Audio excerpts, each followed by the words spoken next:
Serangan bertubi-tubi rudal Iran ke Israel porak-porandakan infrastruktur strategis Israel di Tel Aviv.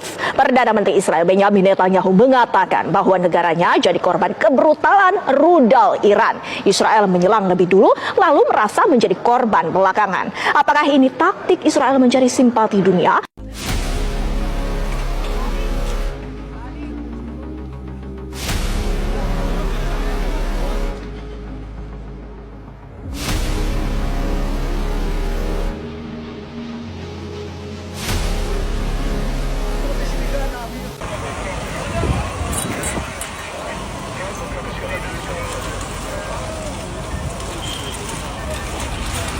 Israel menuju kehancuran total. Dulu berpesta di atas darah Palestina, kini merasakan balasan yang tak mereka duga. Dahulu, nama Israel adalah simbol kekuatan, simbol dominasi, dan simbol kebal hukum yang menyesakkan dada jutaan umat manusia di Timur Tengah, khususnya rakyat Palestina. Selama lebih dari 75 tahun, negara ini berjalan seolah tanpa batas. Mereka menduduki, menyerang, menggusur, dan membunuh dengan rasa tanpa bersalah. Israel pernah bersorak dan berpesta atas tanah dan darah rakyat Palestina. Di saat rakyat Gaza hidup dalam kehancuran dan kelaparan, Israel justru merayakan kemenangan di hotel-hotel mewah Tel Aviv. Pantai mereka penuh dengan pesta musik, minuman keras, dan dentuman kegembiraan. Kegembiraan atas penderitaan orang lain. Mereka tertawa, sementara di perbatasan anak-anak Palestina menangis kehilangan orang tua, kehilangan rumah, kehilangan tanah mereka sendiri. Kini keadaan itu berbalik. Dunia menyaksikan bagaimana Israel, yang dahulu pongah dan tak tersentuh, mulai jatuh satu demi satu. Negara yang dulu mereka kuasai dengan senjata dan propaganda, kini mulai menolak mereka secara terbuka. Masyarakat global yang selama ini diam, kini mulai berbicara lantang. Bahkan negara-negara barat yang dahulu menjadi pelindung utama Israel, kini mulai berpikir ulang. Apakah mereka telah mendukung kekejaman yang tidak berperi kemanusiaan selama ini? Israel dan balasan tak terduga, perang Iran mengubah segalanya. Segalanya berubah di pertengahan tahun 2025. Ketika Iran, yang selama puluhan tahun ditekan dan diprovokasi oleh Israel, akhirnya melancarkan serangan balasan besar-besaran, peta kekuasaan pun mulai berubah. Serangan Iran bukanlah serangan biasa. Ini adalah operasi militer terkoordinasi terbesar dalam sejarah Timur Tengah, yang melibatkan rudal balistik, drone kamikaze, dan sistem peperangan elektronik canggih. Dalam waktu kurang dari 2 minggu, lebih dari 2.000 rudal dan drone menghantam wilayah-wilayah strategis Israel. Sistem pertahanan Iron Dome yang selama ini dibanggakan, yang konon mampu menahan segala bentuk serangan, ternyata tak berdaya. Daya tembak Iran jauh melebihi kapasitas pertahanan Israel. Sebanyak 35 markas militer, 18 pangkalan udara, dan puluhan pusat logistik hancur lululantak. Israel tidak hanya kalah secara militer, tetapi juga secara psikologis. Seluruh negeri itu dilanda kepanikan massal. Kementerian Pertahanan Israel menyatakan bahwa ini adalah bencana militer terbesar dalam sejarah negara mereka. Lebih dari 500.000 warga sipil mengungsi, kehilangan rumah, pekerjaan, dan rasa aman. Ekonomi Israel runtuh dalam hitungan hari. Salah satu dampak terbesar dari perang ini adalah runtuhnya ekonomi Israel. Negara yang sebelumnya masuk dalam jajaran 20 negara dengan indeks inovasi tertinggi dunia, kini tidak mampu membayar gaji pegawai negeri. Lebih dari 70.000 bisnis kecil dan menengah kolaps dalam waktu 2 minggu. Perusahaan teknologi yang dahulu jadi tulang punggung ekspor Israel, hengkang secara massal. Tingkat pengangguran melonjak menjadi lebih dari 30%. Angka tertinggi sepanjang sejarah berdirinya Israel.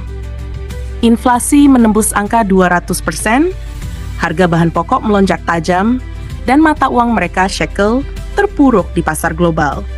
Layanan publik lumpuh. Sebanyak 2 juta warga tidak memiliki akses ke air bersih dan listrik, terutama di kota-kota seperti Netanya, Ashkelon, hingga sebagian wilayah Tel Aviv.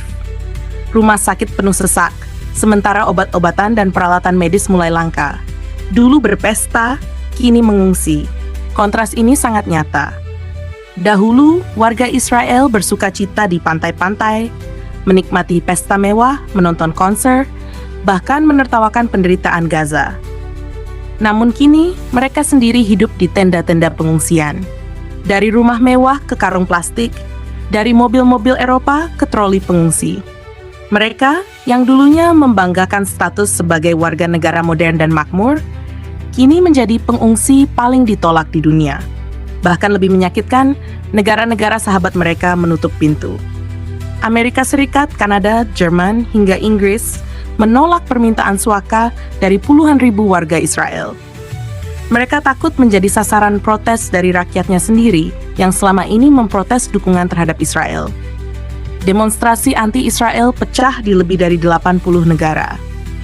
Di Prancis, Italia, Brazil, hingga Jepang, jutaan orang turun ke jalan menolak keberadaan Israel sebagai entitas yang pantas dikasihani. Netanyahu dan akhir karier politiknya. Perdana Menteri Israel, Benjamin Netanyahu, kini menjadi simbol dari kegagalan total. Orang yang selama ini disebut sebagai bapak keamanan Israel justru membawa negaranya ke jurang kehancuran. Ratusan ribu warga Israel melakukan aksi protes di Yerusalem dan Tel Aviv setiap hari, menuntut Netanyahu mundur dan diadili. Spanduk bertuliskan, Netanyahu menghancurkan negeri ini menghiasi tiap sudut jalan. Bahkan kasus korupsi yang selama ini ditutupi kembali muncul ke permukaan.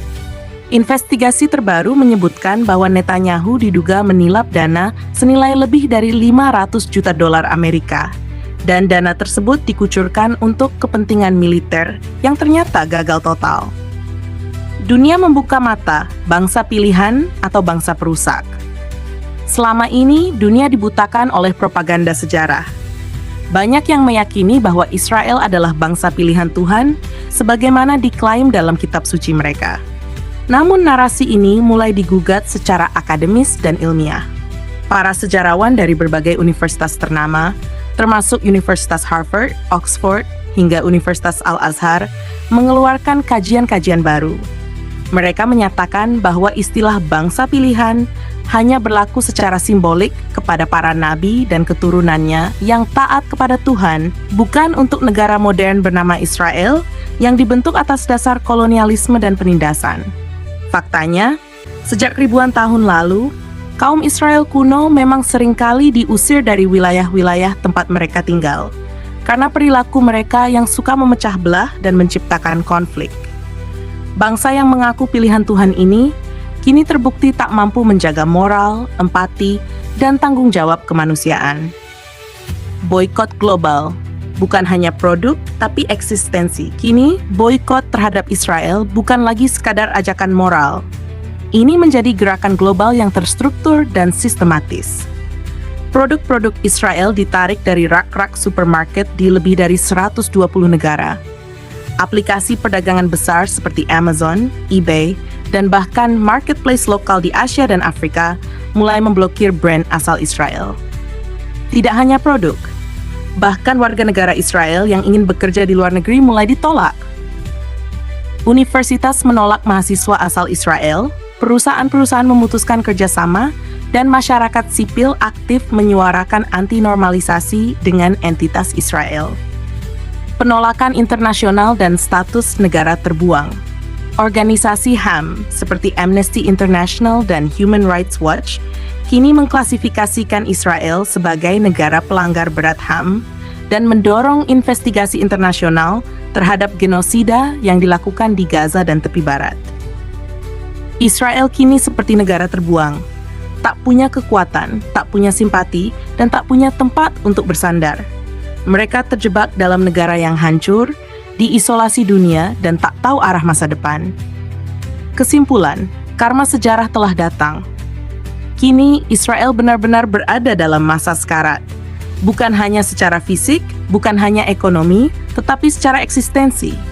Mereka dulu berpesta atas darah rakyat Palestina. Mereka menari di atas reruntuhan rumah warga Gaza. Mereka tertawa di pantai saat di sisi lain dunia, seorang ibu Palestina menangis di atas jasad anaknya. Namun roda sejarah berputar. Dan sekarang Israel merasakan semuanya.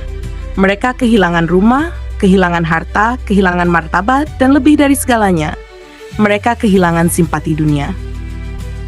Apa yang dahulu mereka tertawakan, kini menjadi kenyataan pahit yang harus mereka telan sendiri. Rumah-rumah mereka hancur, mobil-mobil mereka hangus terbakar, aset-aset mereka hilang dalam sekejap mata. Tidak ada satupun yang bisa menghindari kejatuhan jika berdiri di atas fondasi kekejaman. Zaman keemasan Israel telah berakhir. Dan sejarah akan mencatat, kekuasaan yang dibangun di atas penderitaan akan berakhir dalam kehinaan dan kehancuran.